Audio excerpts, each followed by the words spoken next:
Imagine a world where academic achievements are soaring and more young minds are stepping into the realm of higher education than ever before.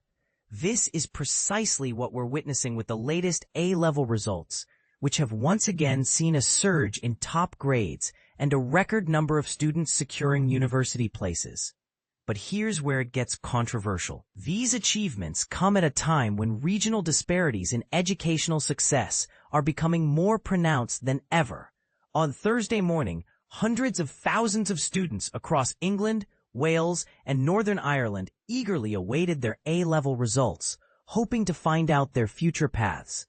The news was overwhelmingly positive, with more than a quarter, 28.3%, of all entries receiving an A or A-star grade, a significant increase from the 27.8% recorded last year, and even higher than the 25.4% seen in 2019, the last pre-pandemic year. This marks the highest proportion of top grades outside the pandemic-affected years of 2020 to 22, according to data from the Joint Council for Qualifications, JCQ.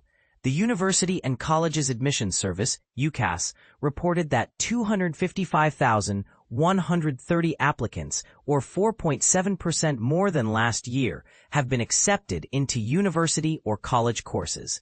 Remarkably, 82% of these applicants secured their first-choice institution, a figure that remained consistent with the previous year.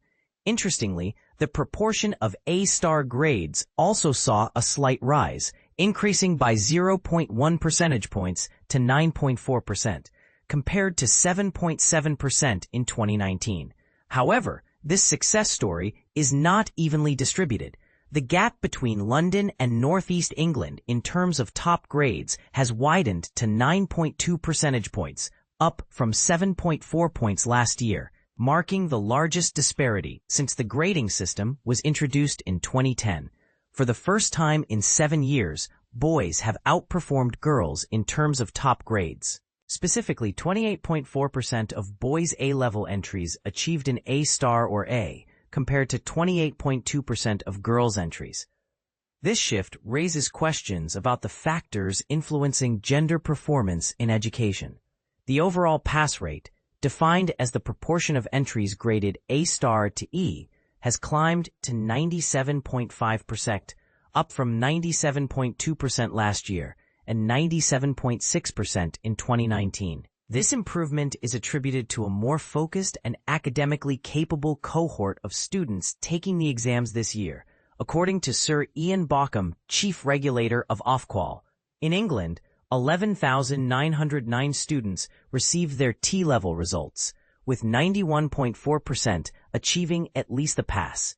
The number of T-level entries has surged by 61.4% compared to last year, while A-level entries have decreased by 0.5% compared to 2024. Additionally, over 250,000 Level 3 Vocational and Technical Qualification (VTQ) results have been awarded to UK students by the JCQ. It's worth noting that this year's cohort of students received their GCSE results in 2023, marking the return to pre-pandemic grading standards in England. In Wales and Northern Ireland, this transition occurred in 2024. Dr. Jo Saxton, chief of UCAS, emphasized the resilience of these students, who were just 13 when the pandemic disrupted their education. She expressed delight at the record number of applicants securing university places. Education Secretary Bridget Phillipson described Exam Results Day as a time for celebration, highlighting the steady recovery from the pandemic's disruptions. She also vowed to address the widening educational inequalities, promising greater investment in disadvantaged communities. The increase in top A-level grades and university acceptances is a testament to the hard work of both students and teachers.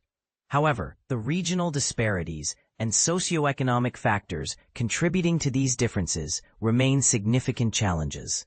As Jill Duffy, chair of the JCQ Board of Directors, pointed out, regional inequalities are worsening, not improving. In Scotland, where the qualification system differs, students received their results last week.